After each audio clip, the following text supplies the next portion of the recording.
queria falar da corrida, né, para indicação no STF. Então, tem um jogo sendo jogado aí, né? Tá aqui a nossa matéria, corrida para a STF, afunila em 3 nomes e Zanin segue como favorito.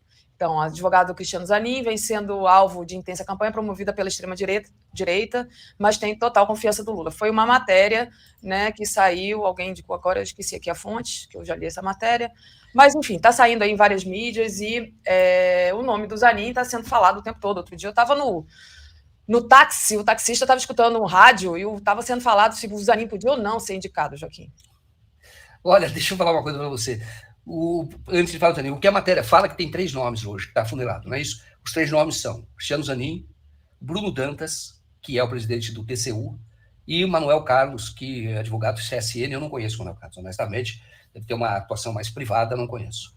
Então, eu imagino que esses nomes, se estão afunilados em 3, está entre Bruno Dantas e Zanin. Então, eu vou falar mais dos 2.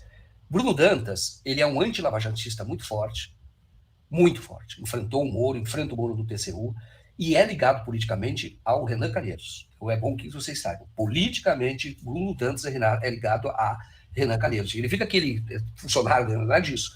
Um apoio político.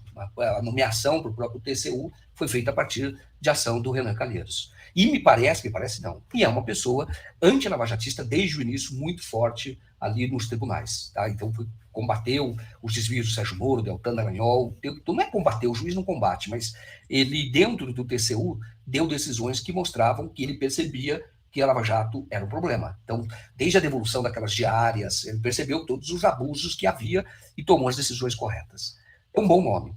Agora vamos no Cristiano Zanin. O Cristiano Zanin, se você perceber, a grande contribuição do Cristiano Zanin que foi claro que a absolvição não é nem a absolvição, a condenação do Moro e a anulação das condenações do Lula, que eram aberrações, porque eram emanadas de um grupo político que estava incrustado na Procuradoria e no Judiciário. Sérgio Moro, mas tinha outros também, inclusive em cortes superiores, que estão quietinhos, mas ele tinha. Então, mas qual foi a contribuição do Zanin do ponto de vista de uma contribuição para o mundo mesmo?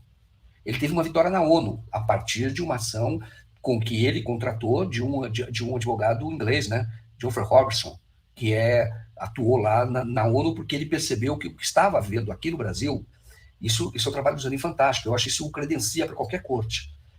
Era uma estratégia de guerra, era lawfare.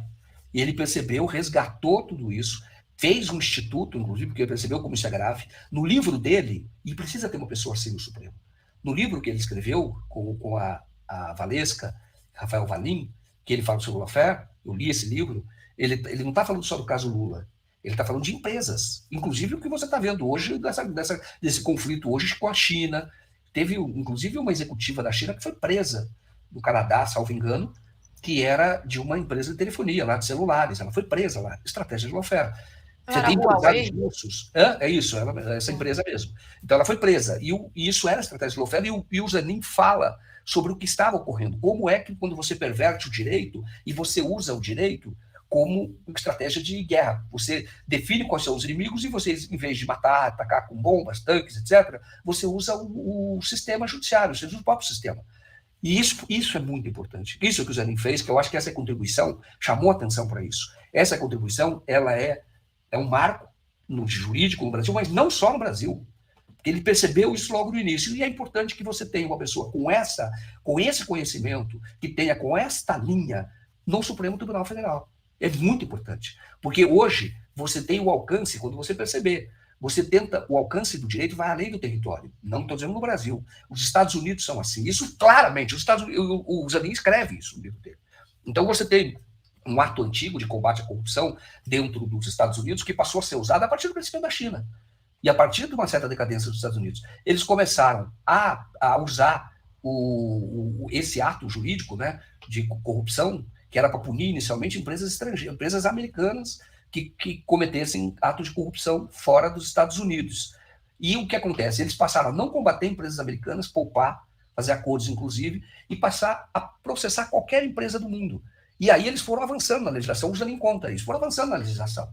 É um livro, até não é um livro muito grosso, mas muito denso, cheio de informação, que é lawfare. Então, o Zanin tem essa contribuição jurídica, que apesar dele ser jovem, ele já deu essa contribuição jurídica para o mundo. E ele percebeu exatamente o que estava em jogo no caso Lula e fez um estudo sobre isso. Ele, a Valesca, que é preciso destacar aqui, a esposa dele, fizeram esse estudo, o Valim também, eles criaram um instituto, criaram o Instituto do lawfare. Então, eu acho que uma pessoa com essa percepção, que entendeu como é que o direito pode ser manipulado para atingir adversários, e como eu disse, no livro ele não fala do Lula só, ele fala mais de outras empresas, inclusive, ele fala de empresas privadas, se cita casos, fala que o lawfare está disseminado.